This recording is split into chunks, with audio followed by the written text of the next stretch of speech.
Good morning everyone. Let us start with today's newspaper the Hindu में देखते हैं क्या क्या इंपॉर्टेंट रहा। जीएस वन में जो है Gandhi, Mandela and Kings of today, ये इम्पोर्टेंट रहा है। इसमें क्या है कि आपको जो है गांधी या मंडेला के टाइम से लेकर अभी तक जो देखिए गांधी या मंडेला के समय भी कुछ रिवॉल्यूशंस चले, जैसे कि हो गया एंटी स्लेवरी हो गया and that again the colonial regime. तो ये सारे रिवॉल्यूशन चले and now we are seeing George Floyd revolution. इतना जो है इतना वायलेंस वगैरह यूएस में है। So this article is all about it, और ये आर्टिकल मस्ट बी रेड है। ये एक एडिटेड स्पीच है बिकॉज हमारे जो फॉर्मर एडमिनिस्ट्रेटर इवन गवर्नर रहे हैं, उन्होंने ये स्पीच में अपने एक ऑनलाइन वेबिनार था उसके थ्रू ये बोला है, and this is edited speech. Okay, so what happened कि एज यू ऑल नो कि गांधी एंड मंडेला जो है एक कैरिस्मेटिक पर्सनालिटी हुआ करते थे, and they have contributed a lot again to fought against the colonial regime या फिर अगेंस्ट द स्लेवरी। सो आपने क्या मिलेगा इस आर्टिकल में कि हमेशा देखा जाए तो एवरी ईयर जो है इन लोगों की जो है एनिवर्सरी तो मनती है। ओके, पर ये जो है कितना जो है सेटिस्फेक्शन हमें खुद को देती है, ये एक बहुत बड़ा क्वेश्चन है। ओके, जॉर्ज फ्लॉयड के लास्ट वर्ड क्या थे कि मुझे सांस नहीं आ रही है। और अगर देखा जाए तो मार्टिन लूथर किंग जूनियर के क्या वर्ड्स थे कि लिविंग वर्ल्ड में कि मेरा एक सपना है, I have a dream. Gandhi ji को पीटर्सबर्ग में एक ट्रेन से फेंक दिया गया था, एज यू ऑल नो। अगर आपने स्पेक्ट्रम वगैरह में पढ़ा होगा। तो अभी अगर हम कोविड सिचुएशन को देखें तो माइग्रेंट वर्कर्स जो हैं उनकी भी तो सिचुएशन कुछ लगभग ऐसी है। Means very pitiable situation, very pitiable condition. उसमें देखा जाए तो अभी ना तो उनके पास एक वक्त की रोटी थी है, और ना ही उनके पास जो है कुछ बेसिक एमेनिटीज हैं।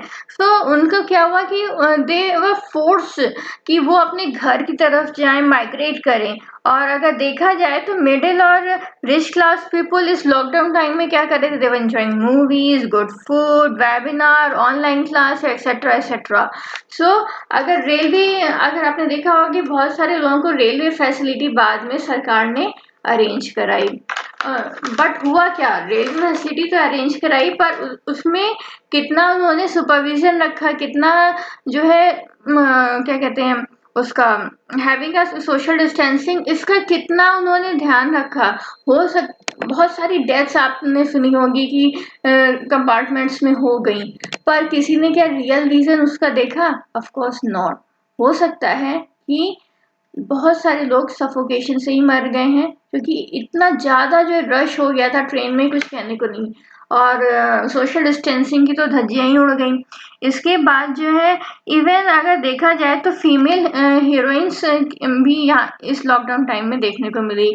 एक तो लड़की अपने बीमार पिताजी को गाजियाबाद से अपने गांव तक ले गई, एंड दिस शोज की समय जो है इंसान में बहुत सारी शक्ति दे देता है, और विपरीत परिस्थितियों से लड़ने के लिए उसके पास एक अदम्य साहस सा आ जाता है। अब देखते हैं जीएस टू में क्या क्या इम्पोर्टेंट है। It is back from the brink Indo China relation से रिलेटेड ये टॉपिक है। India retreat civilisation and cultural ties with the Nepal. आपने देखा होगा कुछ दिन पहले, एक दो दिन पहले ही योगी आदित्यनाथ जी ने कमेंट करा था कि अगर नेपाल ने चीज़ों को सही से नहीं लिया तो उसको लॉन्ग टर्म कॉन्सिक्वेंसेस भुगतने पड़ सकते हैं। फिर मिनिस्ट्री ऑफ एक्सटर्नल अफेयर्स से इस पे जो है जवाब मांगा गया, तो मिनिस्ट्री ऑफ एक्सटर्नल अफेयर्स ने कोई इसका रिप्लाई नहीं दिया against Adityanath. Okay, so what happened, अगर हम इंडिया और नेपाल के रिलेशन में देखें तो वो so it is multifaceted relationship, and other thing is that Pakistan जो है इस मौके का फायदा उठाना चाहता है और बोला है कि जो है that they will announce package, stimulus package. तो इंडिया ने ये बोला है इसमें कि आप जितना अनाउंस करेंगे एनुअल है, उससे कहीं अधिक तो हमारा स्टिमुलस पैकेज ही है। Okay, so this type of debate is there, good है, एक जनरल नॉलेज के लिए देख लेना। And issue relating to development of health education वगैरह के लिए इस वर्क फ्रॉम होम जो है बहुत ज़्यादा इधर लॉकडाउन टाइम में रहा कि सभी कंपनीज ने अपने जो है डेस्कटॉप वगैरह लोगों को घर भेज दिए थे कि वो लोग घर से ही वर्क करना शुरू कर दें। और अभी भी जो है लोग जाते हैं प्राइवेट कंपनीज में, तो लोग जा भी रहे हैं, बट जब कभी कोई काम पड़ा तभी जाते हैं। एंड गवर्नमेंट सेक्टर्स में जो है 33% का है रोटेशन है, रोस्टर्स है कि आप ऐसे ऐसे आएंगे।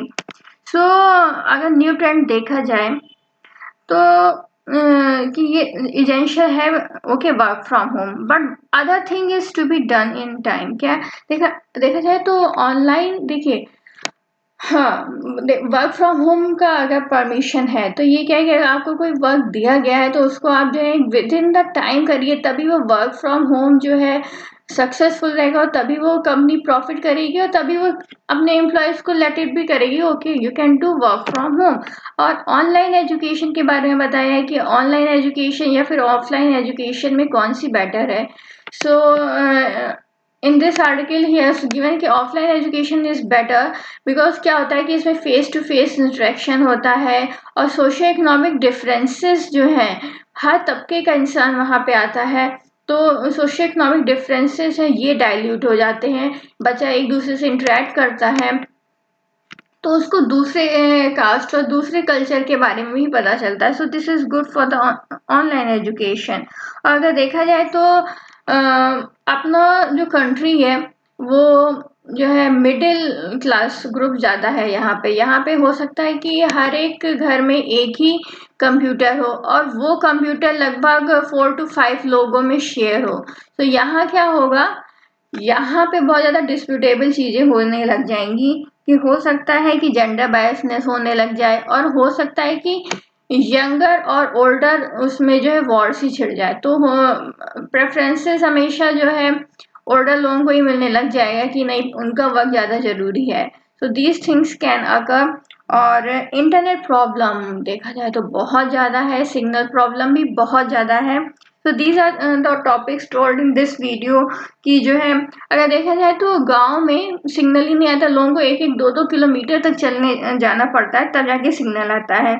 और जो है तो ये सारी चीज़ें होती हैं। सरकार हमारी कह तो रही है कि ऑनलाइन की तरफ शिफ्ट हो हर चीज़ें, पर इंटरनेट व्यवस्था क्या है, 4G है, पर 4G कितनों के पास है और 4G की स्पीड क्या है, एवरीवन नोज, ओके। इसके बाद जो है GS2 में ये टॉपिक इम्पोर्टेंट है, government considering universal basic income के बारे में, कि एक मिनिमम इनकम लोगों को मिल जानी चाहिए, गरीब तबके को। इसके बाद Trump target ICC with sanctions over Afghanistan criminal case, this is important. Line census method outdated है, एक्सपर्ट्स ने बोला है। फर्स्ट एस्टिमेशन एक्सरसाइज होगा इंडियन गॉड की।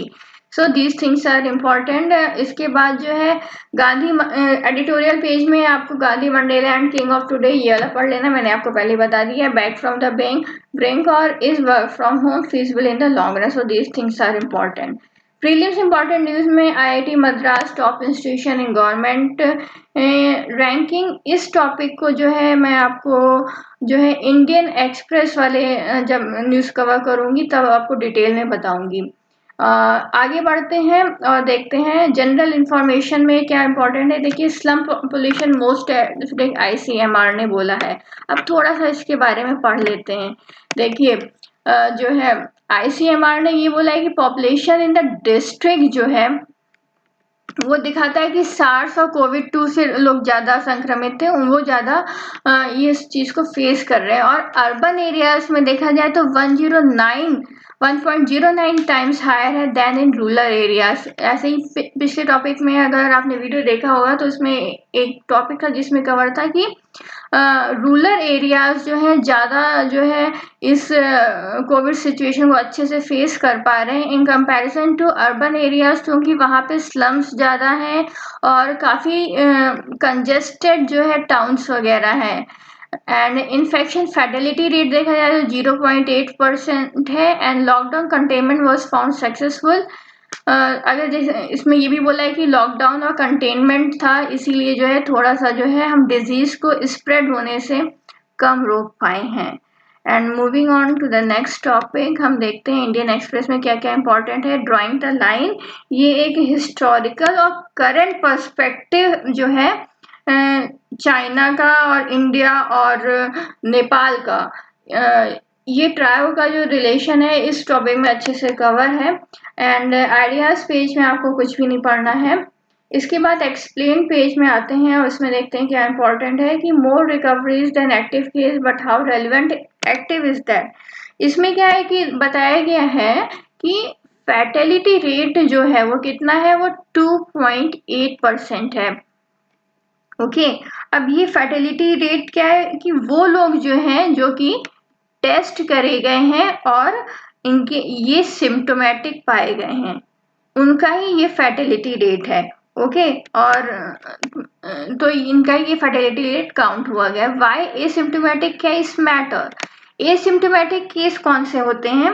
जहां पे सिम्टम्स तो नहीं है पर ये ट्रांसफर कर देते हैं, जैसे कि कफ है, स्नीजिंग है, ये सारे सिम्टम्स लोगों को नहीं रहेंगे और वो जो है as a hidden transmitter work करेंगे। अब देखा जाए तो 69% इंडिया में एसिम्टोमेटिक केस हैं और अगर इनसे बचना है तो बेहतर तरीका ये है कि जो है सभी लोग जो है मास्क पहने, सभी लोग जो है पर्सनल हाइजीन का ध्यान रखें और खुद भी सुरक्षित रहें और दूसरों को भी सुरक्षित रखें। इसके बाद GS2 में आपका ड्राइंग द लाइन आ जाएगा। Issues relating to development and management और सोशल सेक्टर में more recoveries and active case, ये वाला टॉपिक आ जाएगा। And why asymptomatic case matter, ये टॉपिक आ जाएगा।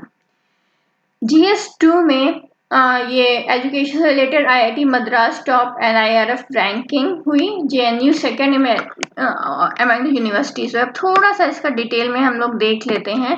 वो क्या है कि देखिए IIT मद्रास ने देखा जाए तो ओवरऑल टॉप करा है, ठीक है, और Indian institute of social of science ने बेंगलोर में जिसने सेकेंड रैंक लिए, फिर IIT दिल्ली आया है। अब यूनिवर्सिटीज में देखें, ISC आ गया फर्स्ट टॉप पर है, फिर JNU, फिर PHU। कॉलेजेस में देखें तो मिरांडा हाउस ने टॉप करा है और लेडी श्रीराम कॉलेज आया, फिर हिंदू कॉलेज और स्टीफेंस कॉलेज की 4th रैंक है। मेडिकल कॉलेज में भी देख लीजिए आप कैसा है, फिर लॉ यूनिवर्सिटी NLU कौन सी, बैंगलोर अच्छी है, मैनेजमेंट में अहमदाबाद वाला अच्छा है, इंजीनियरिंग में मद्रास ने टॉप करा है। So these are the ranking, latest ranking of all the institutes. इसके बाद जो है कंजर्वेशन में Gujarat estimated lion population with holding ये तो टॉपिक मेरे ख्याल से लास्ट वाले उसमें था, धोखे से आ गया। And thank you for watching.